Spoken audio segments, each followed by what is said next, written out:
Qurbonliqdan oldin bir yili Qo'yliq bozorga tushdim.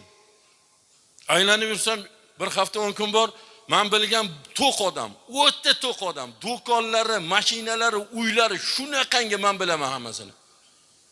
Yaxshi bo'ldi qora aka, sizni ko'rib qolganim deydi. Yuring bu yoqqa, bitta maslahatingiz bor deydi. Ha, nima desam, bitta kichkina qo'zini ko'rsatyapti, bakalashkadaymi bo'yi, men shuni olsam maylimi deydim. Ha, oling dedim, ana usini oling, mana usini oling, sharoitingiz bor.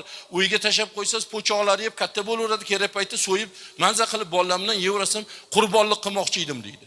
Nima dedim? Qurbonlik qilmoqchi edim deydi. U qo'zi bechora Surxondaryodan peshkom kelgan, zo'rg'a turibdi. Aytdim, qurbonlik qami bu dedim. A Pilsirotda siz buni ko'tarib o'tasizmi, sizni bu ko'tarib o'tadimi dedim. Voy paskash, shuncha uyalib ketdim, o'zim uyalib ketdim. Va shunchalik ham